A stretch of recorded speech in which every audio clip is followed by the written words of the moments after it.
When people decide to eat out at restaurants, it goes without saying that they want to eat good food. But how did they decide where to go to make sure that they find and get the kind of delicious food that they want? One way is to simply rely on personal experiences or recommendations from friends and family, right? But for anyone in the food and restaurant industry, another way is to judge the restaurant and the chef by the number of Michelin stars that they have. Within the food industry, Michelin stars are pretty much the global standard when it comes to rating a restaurant. And the term Michelin star restaurant or Michelin star chef is actually a very big deal. In fact, some chefs say that getting a Michelin star is kind of like winning an Olympics gold medal. But here's the crazy thing. The origins of the Michelin star for chefs and for restaurants has absolutely nothing to do with food.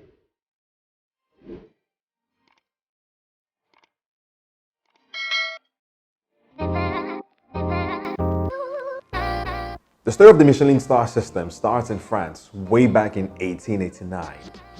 At the time, two brothers named Edouard and André Michelin had just created the Michelin Tyre company, which manufactured tires for cars. The company had been founded in central France after the brothers switched from the family business, which was selling farm equipment, and decided instead to go into the car tire business. They had come up with a new kind of air-filled tire, which was detachable and could easily be repaired. But the thing about being a car tire company is that your business obviously depends on people owning cars and then needing to buy tires. But for the Michelin brothers, there was just one problem. There weren't enough cars on the road in France. By some estimates, there were less than 400 cars across all of France in 1895. And this obviously posed a bit of a problem if your entire business is built around selling car tires. Where there aren't enough cars, it means you don't make that much money. And so the Michelin brothers came up with a marketing idea to try to increase the demand for cars through local tourism. The idea was simple: to create a guide that allowed people to explore France, but through road trips. Now, the guide showed maps of roads across all of France, nice places to visit, including restaurants and hotels, as well as other practical things, like where to find a mechanic for car repairs, and also, of course, a listing of petrol stations if motorists needed to stop for gas. Essentially, it was imagined as a Bible if you wanted to go on a road trip across France.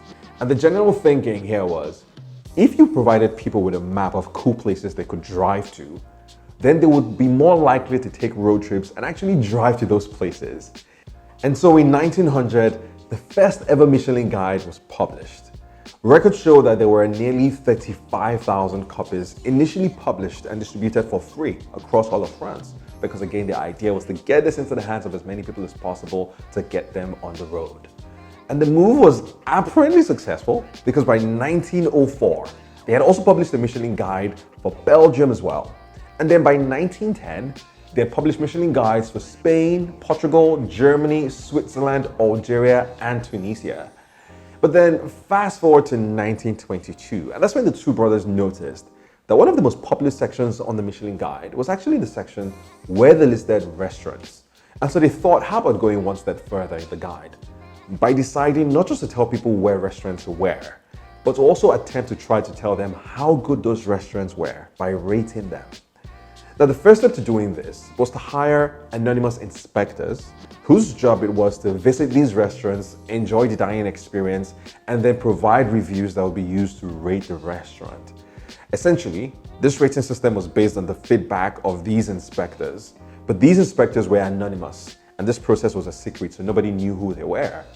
Now, by 1926, the Michelin Guide started to rate restaurants by awarding them stars as a rating system. At first, restaurants that were well rated all received a single star. So getting a star meant you were rated, not having a star meant you weren't. But then by 1931, there was yet another change to improve this system. And so instead of awarding a solitary star to highly rated restaurants, there was a new 3-star system. But it wasn't until 1936 that the criteria behind this hierarchy of the 3-star system was actually explained. Now, here's how it works. If a restaurant received 1 star, it signaled it was a very good restaurant in its category. If a restaurant received 2 stars in the Michelin Guide, it meant that the restaurant had excellent cooking and was worth a detour if you happened to be in the area. But then, If a restaurant receives 3 stars, the highest level in the Michelin Star System, it meant it had exceptional cuisine and was worth a special journey just to experience it. The system absolutely stuck, and by 1952, Time magazine was calling the Michelin Guide and its star rating system the tourist Bible. Until today, the Michelin Guide continues to be published every year, and there's a team of anonymous inspectors who visit these restaurants to review and rate them secretly. Now, if you think about it, it's a bit absurd that restaurants and chefs don't know when or how they're being judged, because nobody knows who the inspectors are or when they show up and actually test the restaurants to rate them. But regardless, Michelin stars have become a legendary status symbol, and chefs clearly hold them in high esteem. For instance, famous celebrity chef Gordon Ramsay, who's known as a hard guy, admitted that he cried when one of his restaurants in New York lost 2 of his Michelin stars in 2013. So why do restaurants and chefs care so much about the Michelin star anyway? It's because beyond the prestige, receiving a Michelin star is actually great for business. Research published by the Stanford University Undergraduate Economics Journal in 2018 suggested that, on average, when restaurants received 1 star, the business activity can increase by up to 20%. When they receive 2 stars, that goes up to 40%. But when they receive 3 stars, the highest level of the rating, they can expect their business activity to go up by up to 100%. So clearly, having a Michelin star is good for business. But on the other side of this impact is that the restaurants also tend to increase their prices after they receive Michelin stars, because now that they're well rated, more people want to show up there, and of course, they can charge more for the food that they serve. So let's break it down. On average, restaurants that receive 1 star increase their prices by nearly 15%. Those that receive 2 stars increase their prices by around 55%. But those that receive 3 stars can increase prices by up to 80%.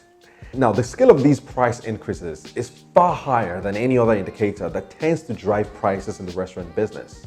This includes high ratings for decor or high ratings for service. While receiving a Michelin star can result in price increases between 15 and 80%, receiving great ratings for having nice decor or having great service actually was found to impact prices by less than 4%. So if getting a Michelin star can impact a business positively this much, how about losing one? As you might suspect, losing a Michelin star can be really bad for business. Now, the same Stanford University research shows that when one restaurant lost its Michelin star, the following year, profit declined by 76%. And that means there's such a high pressure associated with gaining a Michelin star, giving the expected increase in diners, in patronage, and of course also the pressure on chefs to maintain the high standards and not lose that star. But the funny thing is, the scale of the pressure is such that some restaurants are either returning their stars or asking not to be rated at all in the Michelin Guide. But it's clear that for a majority of the industry, receiving a Michelin Guide remains a really big deal. Now that you understand how this cost came to be, the obvious question is if the Michelin Guides helped improve the business for the Michelin Tire company as originally hoped. Well, a safe and short answer is yes, because all of the evidence suggests that Michelin Guides quickly became immensely popular. In fact, in 1922, when the Michelin brothers decided to start selling the guides rather than handing them out for free, they ended up selling 100,000 copies according to some reports. But more importantly, the Michelin Tire company has now been in business for over a century, going from being a business founded in one French city to becoming the second largest tire manufacturer across the world. And today, Michelin Guides are released every year, and the awarding of a Michelin star is described as the Oscars of the restaurant industry. So if you ever find yourself eating at a Michelin star restaurant, remember that rating system only exists because 2 brothers simply wanted to sell some tires. That's it for today. Thanks for watching. If you enjoyed this or learned something new, hit the subscribe button and send this video to any foodies you know.